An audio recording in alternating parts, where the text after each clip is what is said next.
Hello, my loves, and welcome to this message. It's good to see you. And if you're new here, I always like to give a little heads up before I jump into my readings because my reading style is quite unique. It might not be what you're used to from other readers. So, yeah, if you like a journey, if you like to dive deep, then you are in the right place. Yeah, let's get to it. So while tuning in, I already got something about, there's something that seems to be sitting in a corner and collecting dust. I saw spider webs. I saw, yeah, it was almost something like maybe something you've forgotten about, maybe a forgotten dream or idea.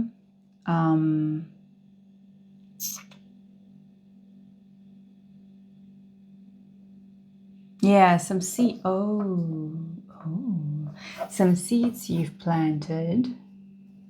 Some seeds you've planted, and you might have forgotten that you actually planted those seeds. It's like when, I don't know, you just bring out some seeds in your garden, maybe in autumn, and then the next year they don't, like, the flowers don't come, and then the year after the flowers don't come, and then several years in a row the flowers don't come. But after a few years, suddenly in that spot something starts sprouting and you're wondering, like, what is that? I have no idea what that is. And then as it turns spring and those little plants start to grow, you're suddenly remembering, like, wow, all those years ago I put those seeds in the ground and I completely forgot about them. And now they're back. Now they're back, and now they are finally starting to grow.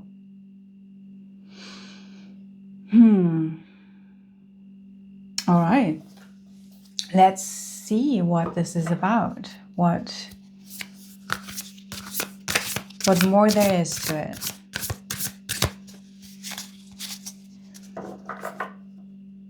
Okay, I feel like we should go like a little more strategic about this than I usually do. Okay, so this whole thing, like, needs a bit of a plan, a bit of a strategic approach. So ask the right questions. Okay, let's ask the right questions. Let's start with so what kind of seeds are those? What kind of seeds are those? Okay, different deck. Let's take the oracles. Yay. Okay. What kind of seeds are we talking about here?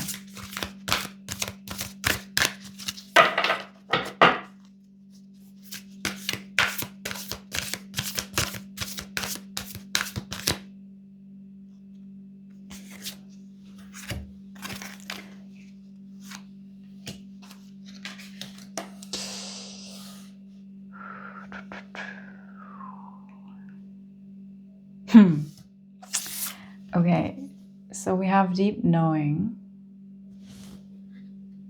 in the middle, at the core, at the center.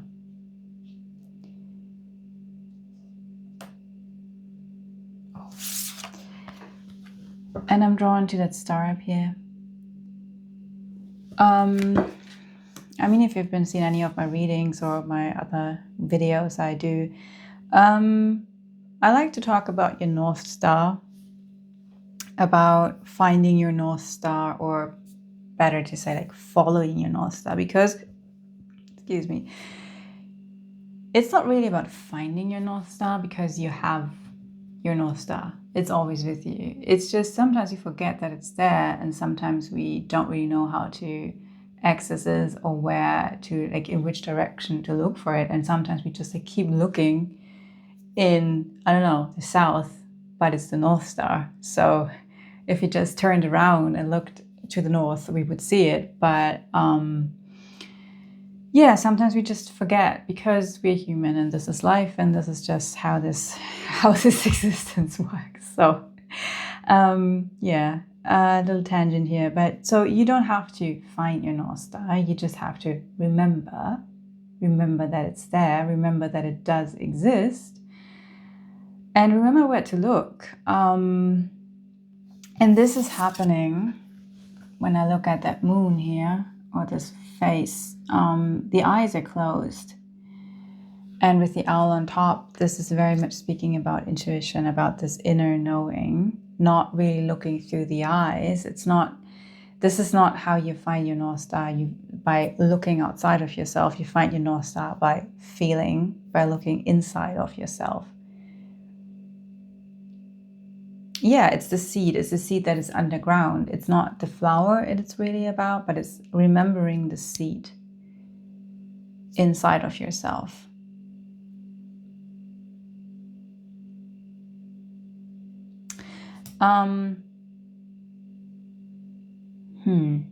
And yeah, we have, it's this deep knowing card is surrounded left and right by the two cards, Treasure Island and A Leg Up, both in reverse.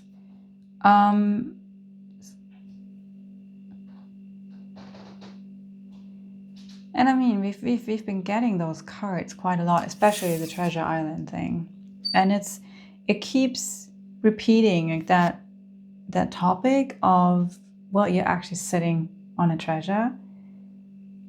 You just forgot about it. You just forgot about it because you've been so busy following a certain path or a certain lifestyle. Well, I do see all those different tasks. Yeah, all the stuff that we just have to do as humans. So we kind of forget that it's there. And again, there's again this face. This time it's in the treasure. Are you focusing? Come on, focus. Yes.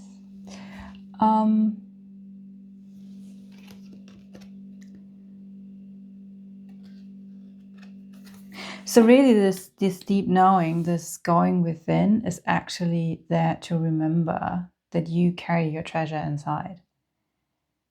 That it's already there.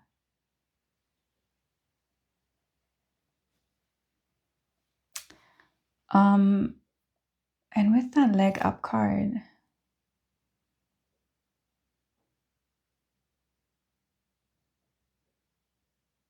there are the stars again. There are 3 stars. Number 3 could be, oh no, more. 4.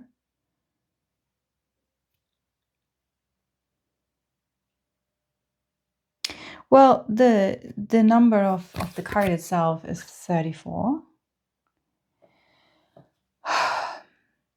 And here are 3 stars. I'm confused by the mirroring here. 3 stars, and then there's 1 down here. So I said, well, oh, there are 3 stars. Oh no, there are actually 4. So 34. So the three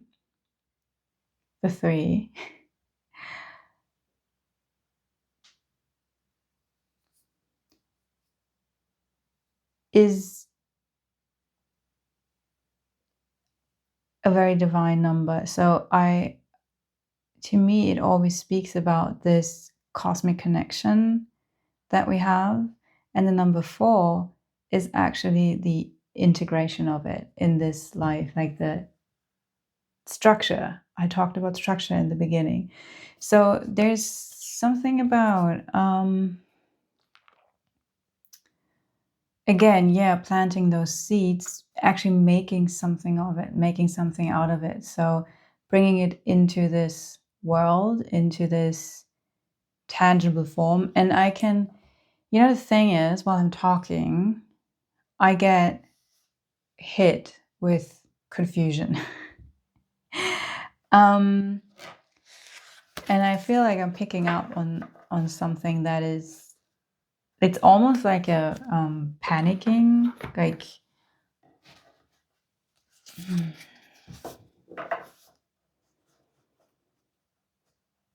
it's overwhelmed. It's overwhelmed and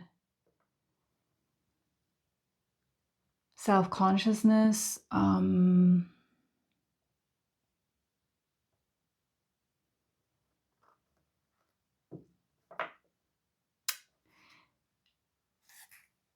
Okay, so there is maybe like this feeling of like in the face of what is there to whatever it is that wants to live through me, that wants to come through me, like the creations that want to come through me, this divine thing that I feel called to bring into this world. But I'm just this little human. Like how can I do that?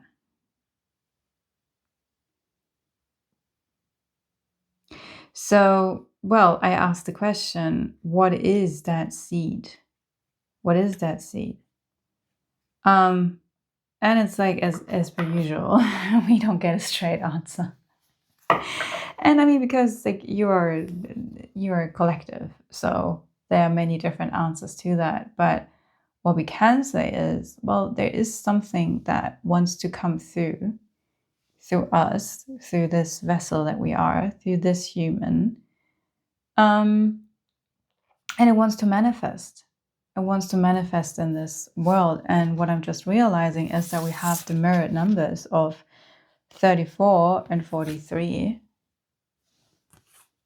Yeah. Um,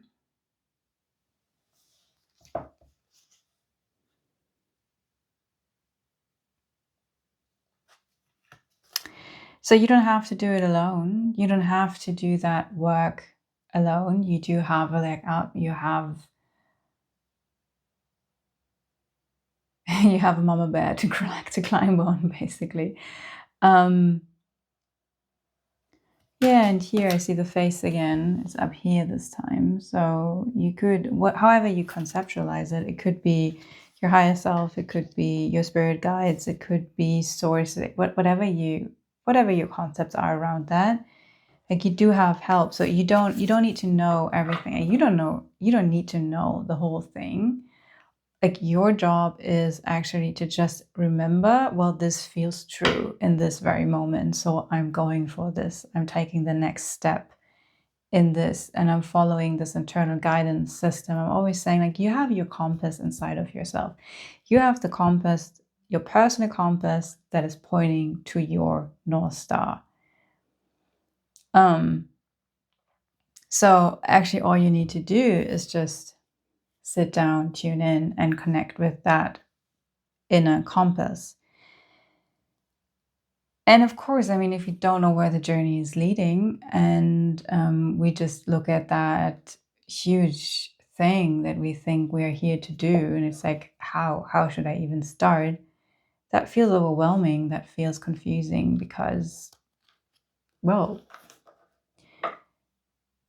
we feel very human in the face of this.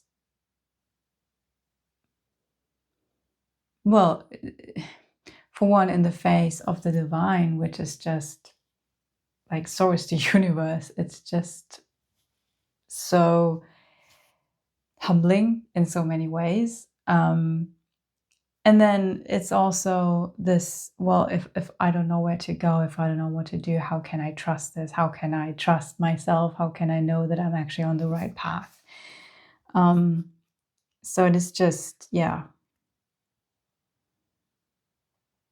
What I feel is this is why I'm talking about this, why I'm pointing this out so much is I do feel that maybe someone is a little hard on themselves, or yeah, with this overwhelm, like why can't I just push through this? Why can I not be more consistent? Why can I not like be more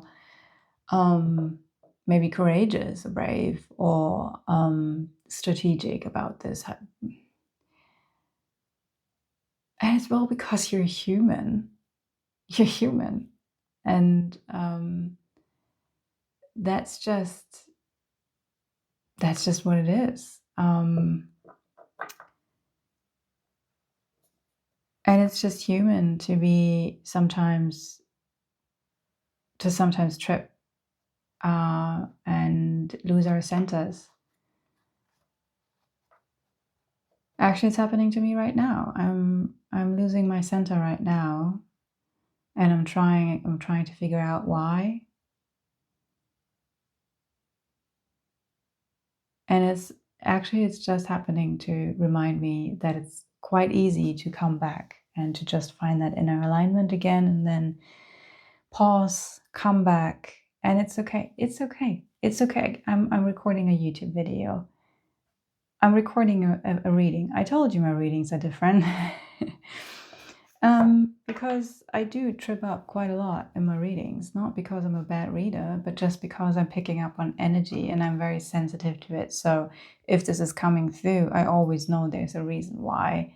And either it's pointing at something that is present inside myself, or it's something that is present in the energy. And most of the time it's both. So yeah, and I'm just here to say, like, it's okay. It's okay to trip and fall, and it's okay to sometimes do it on a public stage.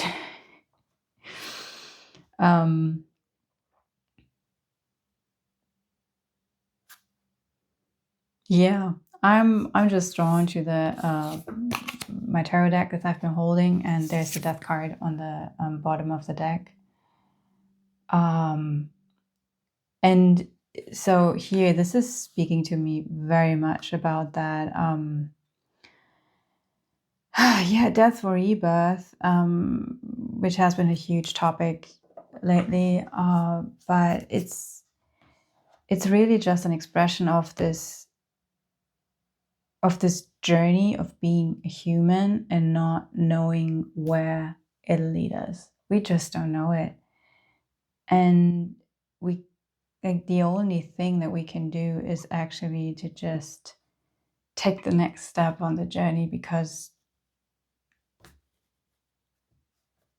like we don't know where it's going.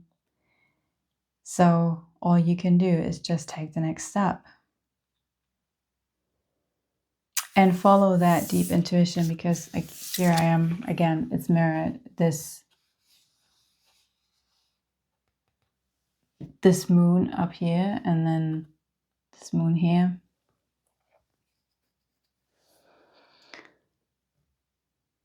Yeah, it's like right now this is speaking to me that like this is actually this here. So that's the guiding light.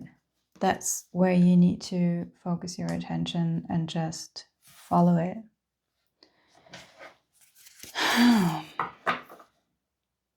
All right, do we have another question?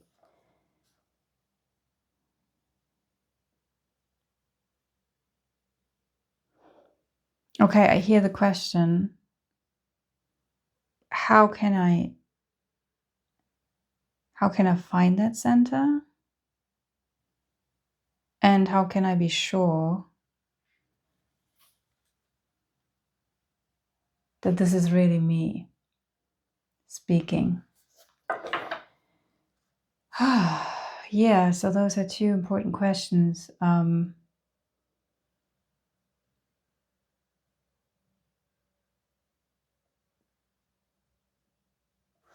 Let's start with like, how can I find that center again if I'm tripping, if I'm falling off my balance, off my center?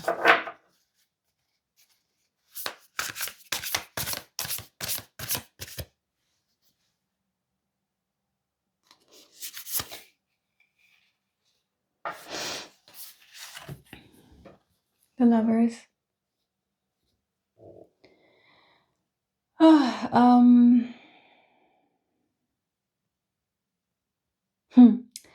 You know, there's this beautiful thing, like the law of mirroring, in the sense of, well, the universe is constantly mirroring back at me what is actually my reality. So, for example, if you're having a conflict with someone, and they are mirroring back at you something that is just, it's driving you crazy. It's triggering the hell out of you. What you can actually do is to look at it and see, like, okay, so what is this trying to show me? Like, what is this person trying to shed light on for me? Because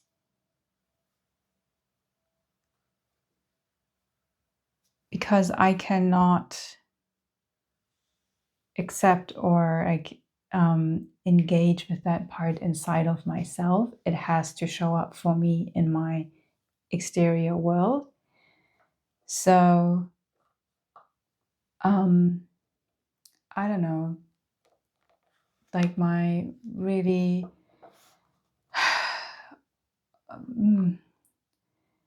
overstepping parent, maybe, that I have a conflict with.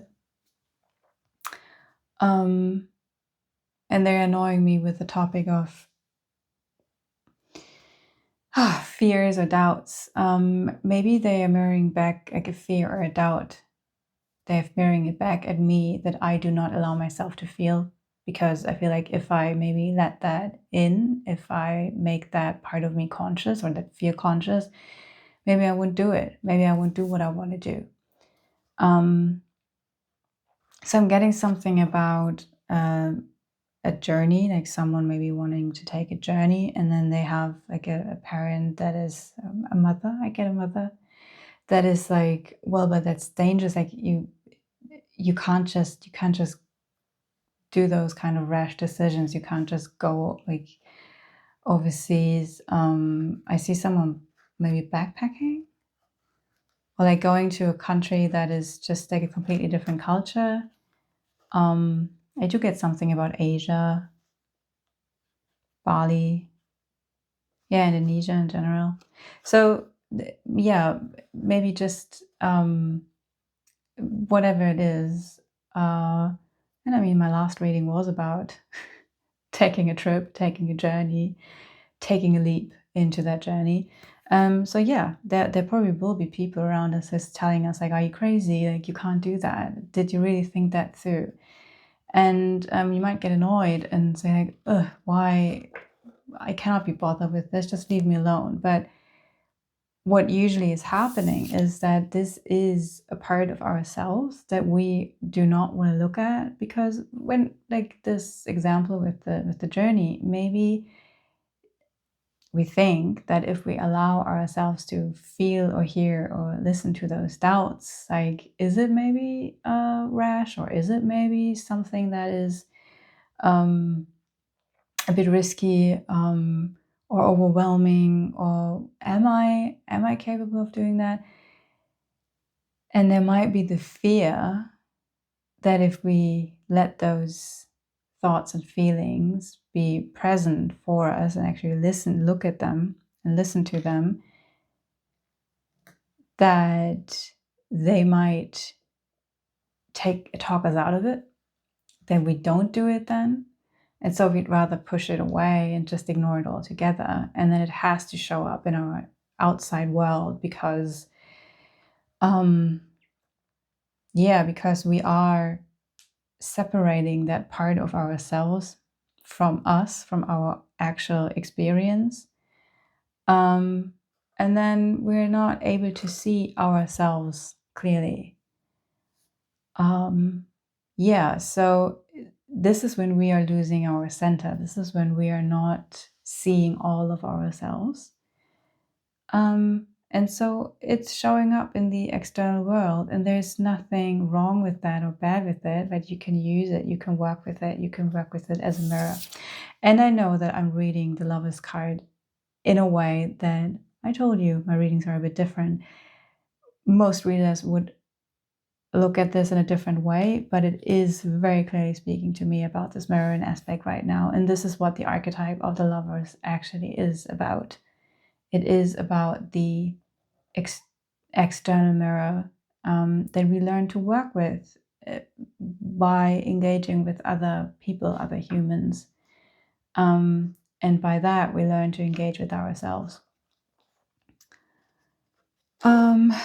Yeah, so wow, that was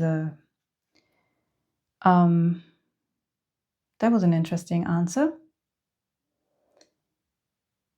So the other question was, how do I know it's my voice or actually someone else's? Like, how do I know if I should listen to that? So speaking about those fears and doubts, like, how do I know that what is right? What is actually the correct answer to this?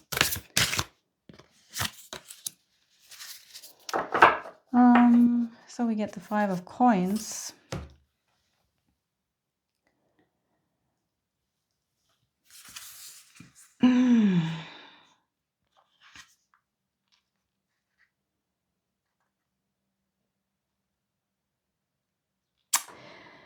Which is the fear of not having it in you, like not having enough, not having.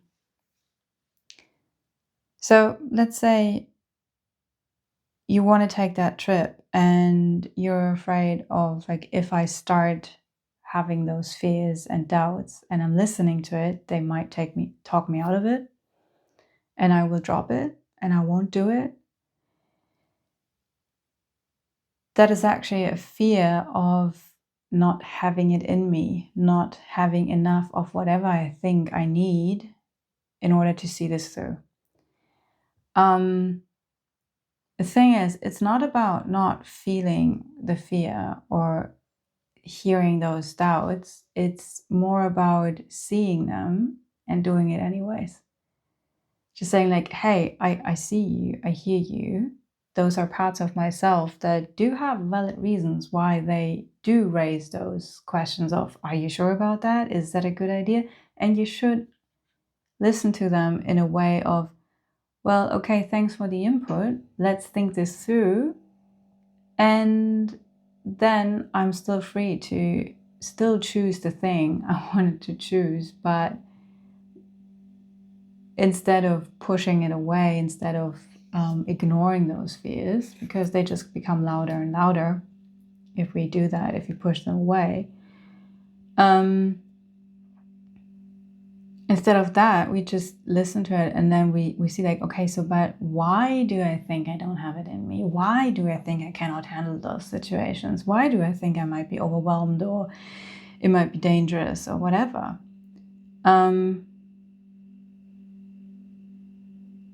And this actually allows you to look at what is beneath that fear, to find out what is the reason for the doubt or the fear.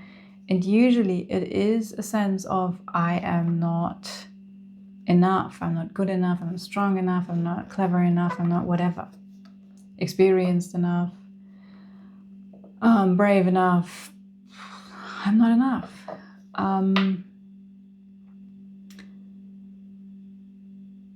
And so again, with the mirror, those fears and doubts, they are simply mirroring back to us what is present inside of ourselves, wounds, insecurities, parts that feel vulnerable. And so the answer to how do I know that this is me, or that this is, like, is it valid, is it right, is to actually engage with it, is to engage with it in a loving way, and as the observer, as someone who is, like, looking at this with a, like, not from the emotional state, but trying to get a bit of a distance and just look at it, okay, I do see those fears. And so let's say there's this fear of, well, am I actually brave enough to do that, to go abroad and travel on my own? What if I find out that when I'm there that I'm not brave enough to do it, that I cannot see it through? Well, you could look for reasons why the fear is justified, but you could also look for reasons why it's not justified. And you could say, well, I'm showing a lot of bravery right now because I'm looking at that fear. I was brave enough to not just project it onto another person, maybe, or circumstances, or just withdraw from this whole thing and just drop it all together. But I'm brave enough to look at it. I'm brave enough to engage with it. I'm brave enough to face my fears and all those feelings and the vulnerability. So if that's not brave, I don't know what. And then I can also go and experience something like that in a different culture, for example, on a journey or whatever. I mean, this is just an example. Could be anything. So yeah, how do you know that a voice is true, or like that a voice is speaking the truth?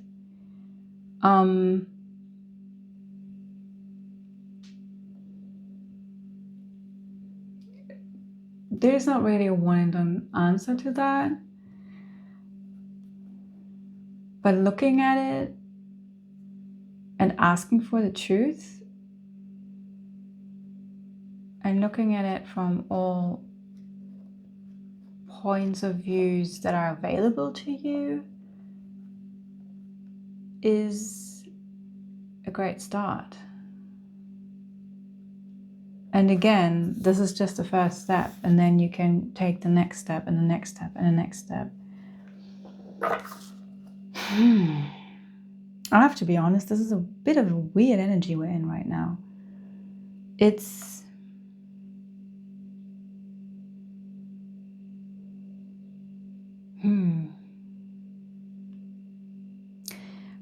it feels a bit suspended, a bit like in a liminal space, in an in-between space.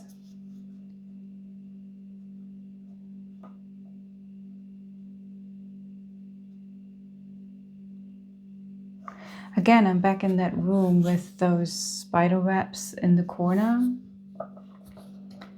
So yeah, actually, like, it feels like you stepped into a room that you haven't been in for a very, very long time. And so this is just, it just feels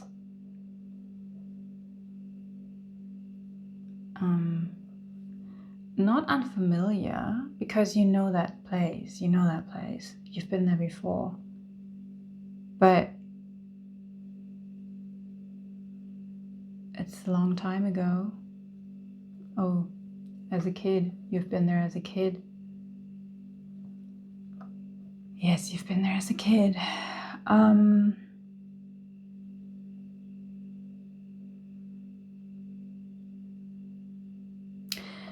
And you've been there with a lot of hope in your heart. And then you grew up and like all the things happen that happen to you, humans, as they grow up and grow older, and they get hurt and they build all those walls and barriers around them and like have all this protection set up, and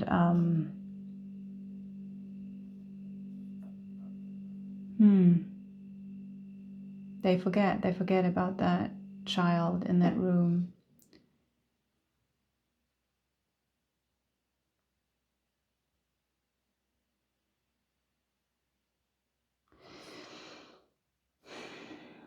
And it's very much, I'm drawn to everything red in this room right now. So there's something about a state of survival. Like when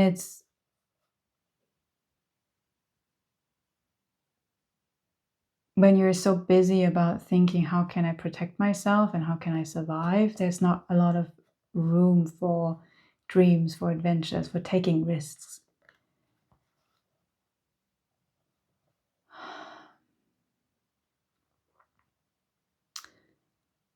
But when you heal out of this survival state, and when you actually make the choice to step out of that survival state, the next thing is to actually reconnect with your heart space. And now I'm drawn to everything green in here. So yeah, to reconnect with your heart space and to remember what your dreams were, what those seeds were that you planted as a child, even that you dreamt about as a child, or maybe teenager. It doesn't have to be like a child, but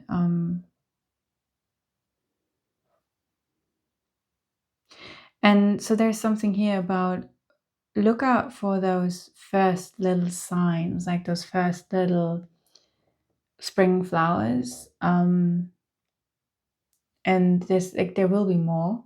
There will be more, but really look out for the first signs of, oh wow, there's actually something starting to grow here. Something is starting to bloom. Even if it's just like small, if it's just a tiny little flower. And treasure them and value them and cherish them.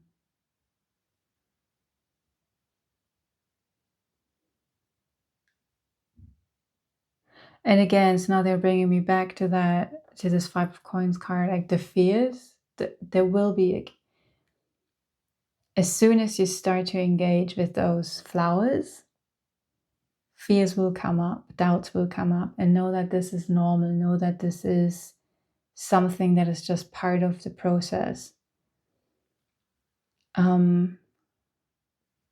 Again, this is just human nature. This is just, and it's what we've learned. It is what, like, especially as a child, like you hope and dream, and then you get disappointed, and you get disappointed, and you can't get disappointed again, and you get hurt. So you learn to actually protect yourself from this hurt.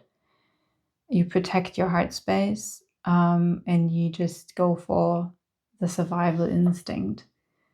And so it's a process to relearn to become that version of you that chooses hope and love over the fear.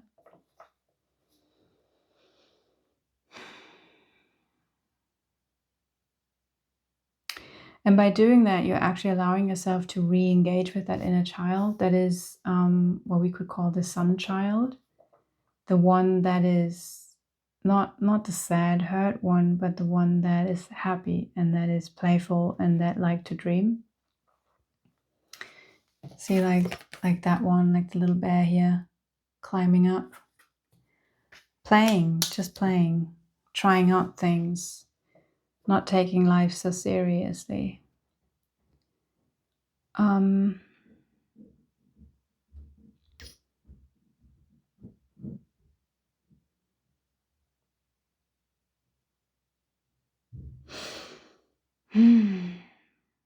Yeah, I feel like, so is there something else that wants to come through with this? Okay, one last card from the Oracle deck here.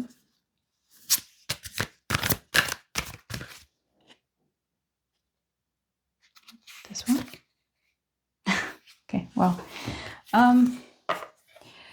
so I saw this on the bottom of the deck, and then I started shuffling, and now it came out again. 44, the Thinker.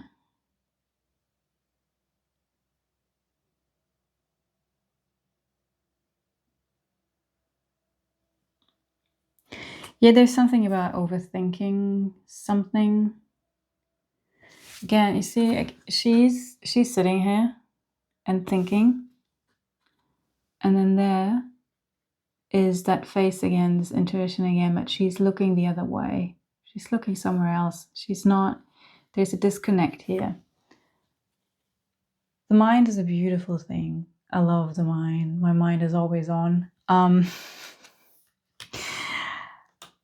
But it can lead us down paths that are not necessarily the paths that we need to go down.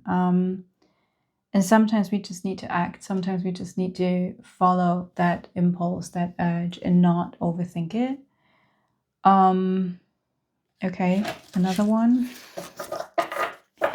So because if we do, like, if we get in too much into that thinking energy, we can actually delay things. We can, it's not that we are blocking them. Like, it feels like what is meant to come through will find its way. But it is like it does delay the time it takes to regenerate, to heal. to actually step out of those energies that we've been talking about, fear and hurt and all of that. And yeah, this is just confirmation. This very much feels to me like confirmation. Just go out to the sea and trust that higher power. Oh, and there is one hiding. And there's a card hiding behind it. And we're not able to see what it is. But if we follow that higher power and this to the sea, what we get is the happy, happy card.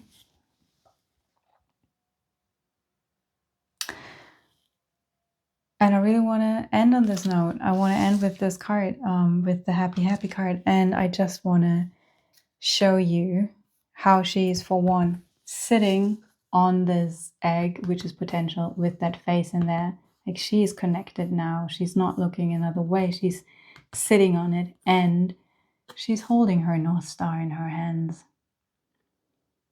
So, yeah. This is a call to action.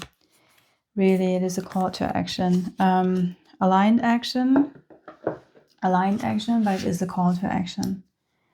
So whatever it is you were thinking about doing, do it while listening to yourself, listening to your intuition. And if things are coming at you from the outside world, view them as a mirror, be open, like accept them coming to you, don't reject them, but see them and ask yourself, okay, what is this trying to show me? And why does it have to show up for me externally? Because I don't listen to it inside of myself. And this will help you to find the thing, like the residuals, like find your way to the,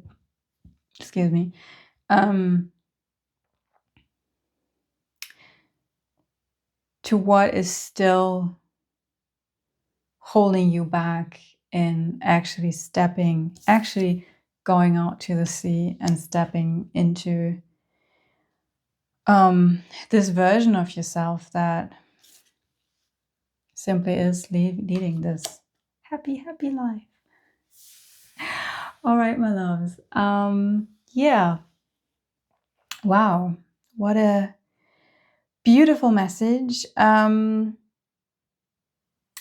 thank you very much for tuning in with me today. I hope it helped. I hope you enjoyed it. As always, I would love to hear from you. Maybe share your thoughts, ideas, whatever it is you want to share in the comments. I love for you to also to inspire other people there. And yeah, if you want to support the channel, like, comment, subscribe, and there is a buy me coffee link in the description if you feel like it. And yeah, so I would love to see you in the next reading, and until then, I wish you all the best and take care.